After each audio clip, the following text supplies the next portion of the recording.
ये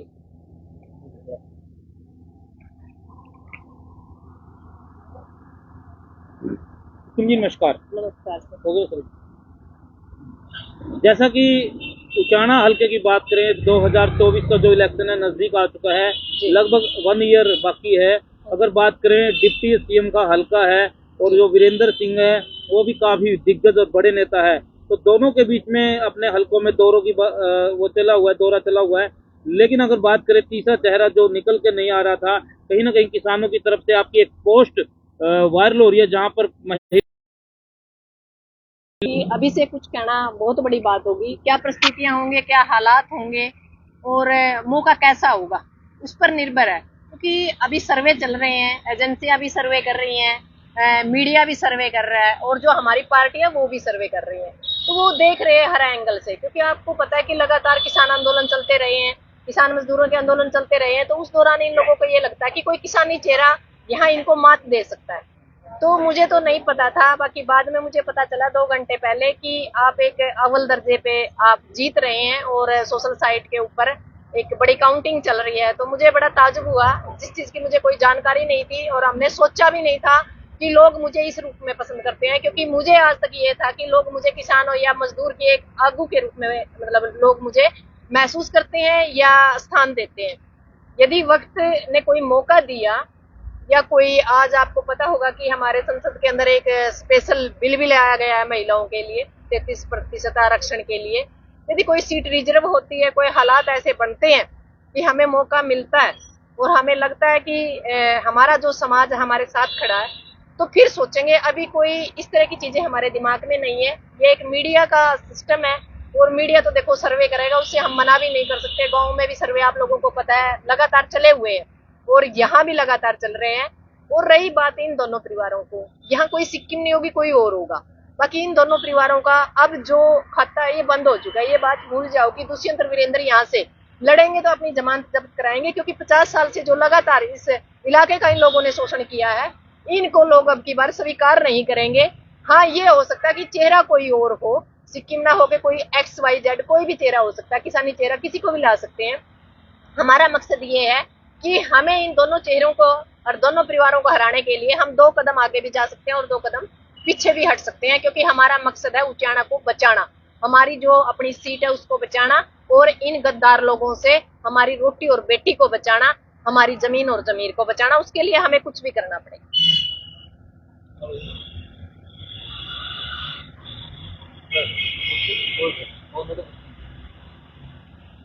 सिक्किम जी, जैसे जो वीरेंद्र सिंह है और दुष्यंत जी है, एक दूसरे के ऊपर प्रत्यारोप आरोप चले हुए हैं जी। और लेकिन किसानों की तो देखो विरोध है ये, क्योंकि किसानों ने तो किसान आंदोलन झेला, उनमें किसान शहीद भी होते हैं जी। तो अगर जनता जैसे तो आपको क्या लगता है कि जनता अभी भी लाइव देख रही है, अगर आपको मिलता है एक मौका तो किस तरह की बात है आप लोगों को विकास, मैं नहीं चाहती कि मैं कोई सड़क बनाऊं, हॉस्पिटल बनाना मेरे लिए जरूरी है। सड़कों से विकास नहीं होता। रोजगार मेरी प्राथमिकता रहेगी, महिला सुरक्षा मेरी प्राथमिकता रहेगी, सुरक्षा रहेगी, रोजगार रहेगा और सुरक्षा के ऊपर हम काम करना पसंद करेंगे, खासकर महिलाओं के ऊपर। जो हमारी छोटी छोटी बेटियों के साथ रेप होता है, उन लोगों को हम हर मतलब गाँव में पहले जागरूक करने की कोशिश करेंगे। यदि कोई हादसा यहाँ लगातार जो पेंडिंग केस है उनके ऊपर हम कोशिश करेंगे कि उनका जल्दी से जल्दी रिजल्ट आए। तो सबसे बड़ी मेरी प्राथमिकता होगी महिला सशक्तिकरण, उसके बाद रोजगार और उसके बाद शिक्षा, उसके बाद स्वास्थ्य। यानी हमारा जो मकसद होगा आल विकास होगा। पर विकास के मतलब मेरा ये नहीं होगा कि कोई बिल्डिंग बना दी, कोई सड़क बना दी या कोई अलग से कोई चीज। यानी हमें स्ट्रक्चर खड़ा नहीं करना, हमें मूलभूत जो सुविधाएं हैं इंसानों को मुहैया करानी है और उसके ऊपर ही हम काम करेंगे। और यदि हमें जनता मौका देती है, बिल्कुल जनता मौका देगी, तभी हम मैदान में आएंगे। ये नहीं है कि हम अपना नाम खराब करेंगे। हम एक किसान आगू के रूप में, मजदूर आगू के रूप में काम करना पसंद करेंगे, अपने नाम को खराब करना बिल्कुल पसंद नहीं करेंगे। क्योंकि मेरी कोई प्राथमिकता नहीं है कि इलेक्शन ही लड़ना मेरा मकसद है। मेरा मकसद है किसी भी एंगल से, वो कहते हैं कि मेरा मकसद हंगामा खड़ा करना नहीं है, हमारी सूरत हालात बदलने चाहिए। यानी हालात बदलने चाहिए, उसके लिए हमें खुद कुछ करना पड़े या हमें किसी और से कराना पड़े। हाँ, इतना जरूर है कि हमारा जो लगातार धरना हम लगाए हुए हैं किसान मजदूर यहाँ उचाना में, अब की बार उचाना की तस्वीर और तकदीर दोनों बदलने का काम ये धरना जरूर करेगा। अगर बात करें पहले चौधरी वीरेंद्र सिंह जी जो यहाँ से हाँ बहुत पुराने नेता है, हाँ, अपने दिग्गज नेता है। पैदाइशी, जी तो अगर बात करें जो दुष्यंत चौटाला डिप्टी सीएम बने हैं, लेकिन विकास नहीं हो पाया उचाना का। नहीं, एक तो कहता ऐसे क्या हुआ कि बड़े बड़े नेता हो चुके लेकिन विकास की कमी यहाँ पर बहुत ज्यादा है? यहाँ एक कहता है हमारी कर्म भूमि है, एक कहता है हमारी जन्मभूमि है, जबकि काम के नाम पे यहाँ जीरो है, विकास के नाम पे जीरो है। बड़े बड़े ढकोसले किए जाते हैं और उसके बाद बयानबाजी होती है कि हजारों लाखों करोड़ों का हमने काम किया, हमें तो कहीं दिखाई नहीं दे रहा, ना आम जनता को दिखाई दे रहा। और सबसे बड़ी बात है कि हम लगातार 10 महीनों से यहाँ मेहनत कर रहे हैं, एक बार भी एमपी साहब ने या एमएलए साहब ने यहाँ आके एक बार भी हमसे ये नहीं पूछा कि क्या समस्या और इसको कैसे दूर किया जाए, जबकि वोट तो लोगों ने उनको दिए हैं, पर लड़ आम जनता रही है।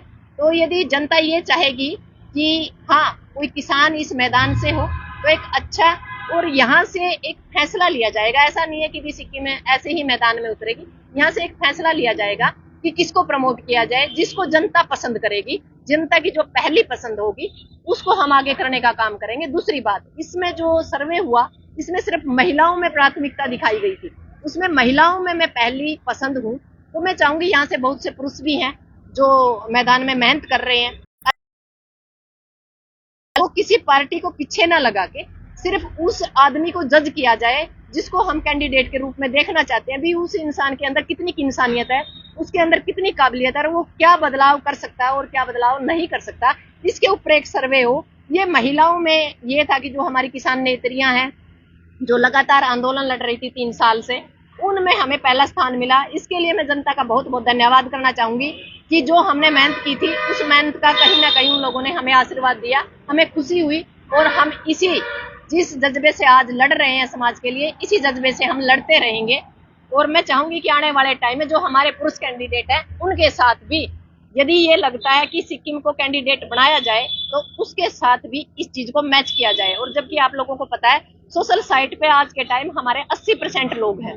सोशल साइट का सर्वे लगभग कई बार सही भी होता है और कई बार गलत भी होता है, कई बार वोटिंग सही भी होती है, कई बार गलत भी होती है। तो हम इस पे ज्यादा ना जाके धरातल पे काम करने में हम विश्वास करते हैं। यदि धरातल के लोग हमें मौका देंगे और हमें पब्लिक आशीर्वाद देगी तो जरूर मैदान में होंगे और जो ये दोनों परिवार हैं इनको हराने का काम करेंगे। इसी वजह से ये लोग, आप लोगों को पता है, एक दूसरे के प्रति कमेंट करते हैं जबकि अंदर खाते दोनों एक है। ये नहीं चाहते कोई तीसरा चेहरा उचाना से ये कन्फर्म हो कि ये तीसरा चेहरा आएगा।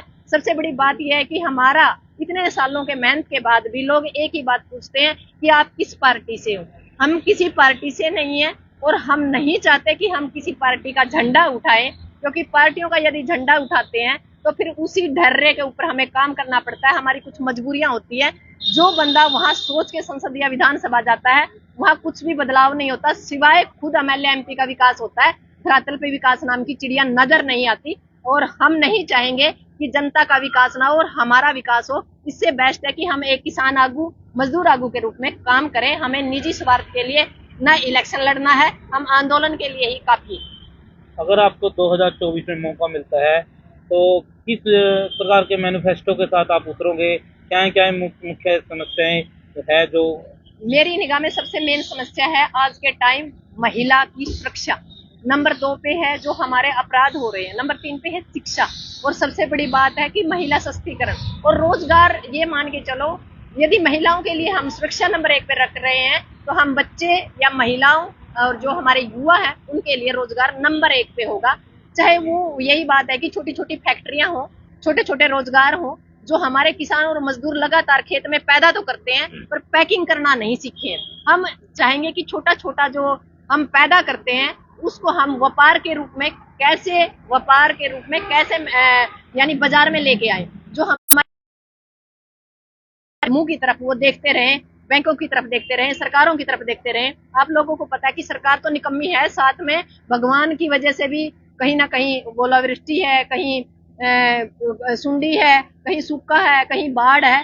तो हम किसानों की जो हालात है इसके ऊपर हमारी प्राथमिकता रहेगी, किसान और मजदूर। यानी जिन चीजों को मैं महसूस कर रही हूँ इन 3 सालों में, उनके ऊपर, हर चीज के ऊपर बिल्कुल जड़ से काम करने का काम करेंगे और कोशिश करेंगे कि ये जो हालात है ये बदले। मेरा मकसद हंगामा खड़ा करना नहीं, सूरत हालात बदलने चाहिए। खुद को बदलना पड़े या दूसरे के लिए रास्ता छोड़ना पड़े, हम हर चीज के लिए तैयार बैठे हैं। तो कैसे जी, अगर बात करें दुष्यंत चौटाला की, किसानों के देवीलाल का रूप माना जाता है, लेकिन तो जब वे बीजेपी में वो गए थे, कहीं ना कहीं उस पर एक विश्वास उठ गया था।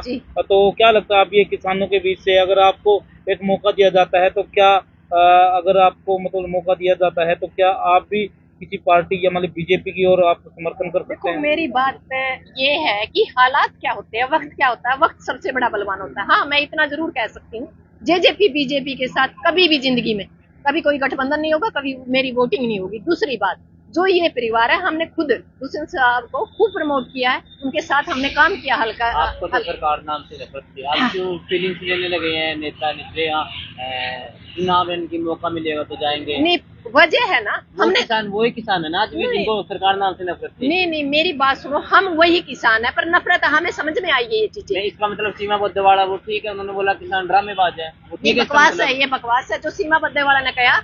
उन्होंने कहाँ जाके समर्पण किया? जेजेपी में। यदि वो उसकी जगह किसी XYZ पार्टी जो बीजेपी और जेजेपी को हराती है, विपक्ष पार्टी में जाती, तो हम कहीं ना कहीं ये सोचते कि ये आज भी किसानों के साथ है। यदि हमारी दुश्मन पार्टियों के साथ यदि कोई जाता है तो वो गलत है, ये हम आज भी गलत मानते हैं। दूसरी बात, सरकार के अंदर क्यों जाना चाहते हैं? यदि देवीलाल नहीं जाता तो कानून किसानों के मजदूरों के हिसाब से नहीं बनते। सर छोटू राम नहीं जाता तो कानून हमारे हिसाब से नहीं बनते।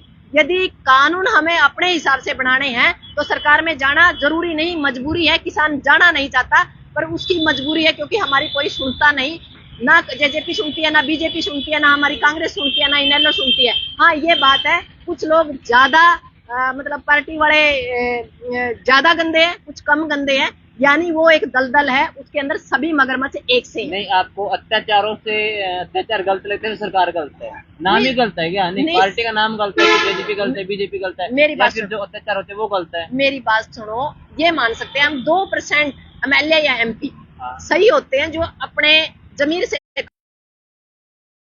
बात है कि मैं तो ये चाहती हूँ कि सारी पार्टियां घर बैठ जाएं और जितनी भी सीटें हैं हरियाणा की सारी निर्दलीय हों, ताकि निर्दलीय सरकार आए और अपने हल्के की जो समस्याएं हैं, वहां के जो विधायक हैं, उन पर काम कर पाए। हम ये चाहते हैं जो 75 साल से लगातार पार्टियां हमारा शोषण कर रही है, वो पार्टियां अब की बार 5 साल के लिए इस हरियाणा को खाली छोड़ दे और निर्दलीय विधायक जीत के विधानसभा जाएं और अपने हल्के का विकास कराने का काम करें। हमारी तो ये सोच है, हमें पार्टियों से नहीं नफरत। पार्टियां क्या है? वही तो है, सिर्फ नाम बदले हैं, चेहरे बदले हैं। वही चेहरा एक बार कांग्रेस में है, एक बार इनेलो में है, एक बार जेजेपी में, एक बार बीजेपी में। यानी शोषण किसका हो रहा है? हमारा ही हो रहा। बार बार वो सत्ता की मलाई खा रहे हैं, हम बार बार वोट दे रहे हैं और बार बार हम धरनों पे आ रहे हैं, बार बार केस लग रहे हैं, बार बार लाठियां खा रहे हैं। मतलब स्थिति नहीं बदल रही। अब हमें समझ में आया कि परिस्थिति कैसे बदली जा सकती है। सर छोटू राम ने कहा था, है बोले किसान एक तो बोलना सीख ले, एक दुश्मन पहचानना सीख ले। हमने इस उंगली का सही जब तक इस्तेमाल नहीं करना आएगा तब तक हम सड़कों पे लड़ते रहेंगे, क्योंकि वोट ही सबसे बड़ी चोट है। और जब तक वहां हमारे नुमाइंदे असली मायने में जो असली दिल से नुमाइंदे हैं उनको मौका नहीं मिलता। मैं इतना भी कहना चाहती हूँ, आज आप मीडिया के सामने, आज ये सिक्किम बैठी है, हो सकता है सोशल साइट पे आज सिक्किम 74 पे है। मैं ये मानती हूँ कि यदि मैं धरातल पे यदि मैं फार्म भर के आती हूँ, अब से पहले हजारों लोग मेरे दुश्मन बने पड़े हैं कहीं ये चेहरा ना बन जाए। और जब मैं मैदान में होंगी तो पता नहीं क्या क्या होगा, क्योंकि इनके पास लगातार पुरानी पार्टियां, इनके पास वर्कर हैं, इनके पास IT सेल है, इनके पास पैसा है। सिक्किम के पास क्या है? सिक्किम के पास सिर्फ नाम है, मेहनत है और जो आम जनता है और भगवान है। मेरे पास यही है, मेरे पास ऐसा कुछ नहीं है कि मैं इनको मात दे पाऊं। मैं ये नहीं कह सकती, मैं पैसे के मामले में इनको मात नहीं दे सकती। हाँ, मैं ईमानदारी के मामले में इनको मात दे सकती हूँ। ये बातें हैं मेरे पास। तो ये है कि भगवान और जो जनता है वो भगवान है मेरे लिए। यदि ये कोई फैसला ले तो अलग बात है, वरना जिस तरीके से आज राजनीतिकरण है, मुझे नहीं लगता मैं इनके सामने फाइट भी कर पाऊंगी, क्योंकि सच्चाई को कभी भी मतलब बंदे को नकारना नहीं चाहिए, क्योंकि आज के टाइम में पैसे का बड़ा बोलबाला है राजनीति के अंदर। ये लोग वोट खरीद सकते हैं, हमारे पास वोट खरीदने के लिए पैसे नहीं है।